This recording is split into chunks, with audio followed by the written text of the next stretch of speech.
दर्शकों को नमस्कार, आप सभी का स्वागत है। आज इस वीडियो के द्वारा मैं श्री वैदिक मिश्रा जी, जो कानपुर के रहने वाले हैं, उन्होंने अपने बेटे माधव की जन्म तिथि डिटेल भेजकर प्रश्न किया है कि उनका बेटा मानसिक रूप से व शारीरिक रूप से विकसित नहीं है, क्या वो ठीक हो पाएगा। वो बीमारी पता नहीं चल रही है। उनके द्वारा बताए गए समय के अनुसार जो उनके बेटे की कुंडली बनती है वह तुला लगन की कुंडली बनती है और ग्रह की स्थिति इस प्रकार है।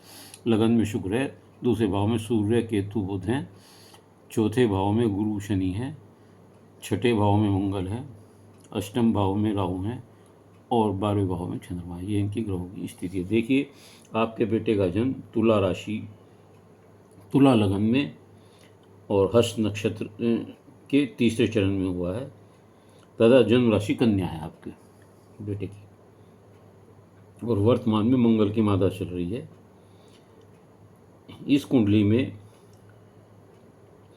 मंगल मारक होकर छठे भाव में बैठे हुए हैं। मंगल मारक क्यों है?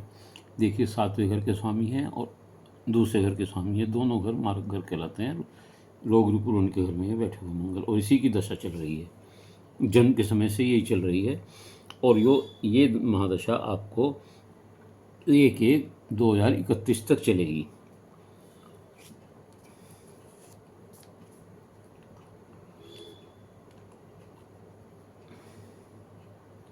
देखिए, यहाँ से मंगल की,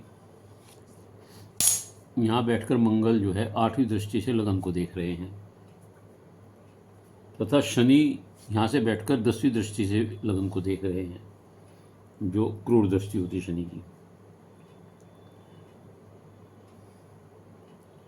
लग्नेश का संबंध जो शुक्र है, लग्न का स्वामी शुक्र है, उसका संबंध अष्टमेश से है। अष्टमेश के मालिक होकर के वो बैठे हुए हैं।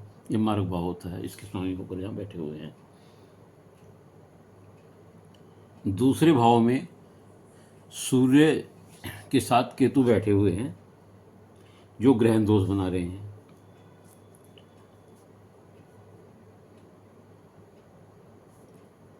इसके अलावा राहु की दृष्टि यहाँ जब दूसरे भाव पर पड़ रही है तो सूर्य के साथ वो ग्रहण दोष भी बनाते हैं दृष्टि दोष के हिसाब से, और पितृदोष भी बनाते हैं। इस तरह से मंगल की दशा बीमारी की दशा है, अस्वस्थ रखने की दशा है, कष्टकारी है, जो इनके लगन को ये सब चीज़ें प्रभावित कर रही हैं, जिस वजह से हालांकि लगन से उग रही हैं लेकिन उनका संबंध इससे हो गया है, अष्टम से है, और दूसरे ग्रहों की दशाएं वो उस पर पड़ रही हैं।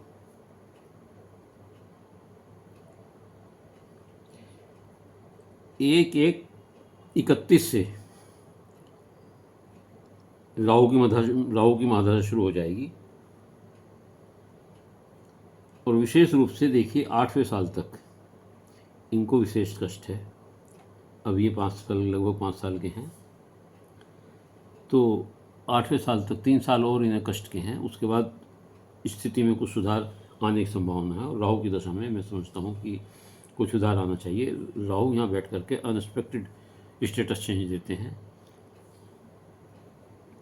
आप क्या करें इनके लिए? एक तो ग्रहण दोष जो है केतु सूर्य का, इसका उपाय कराएं।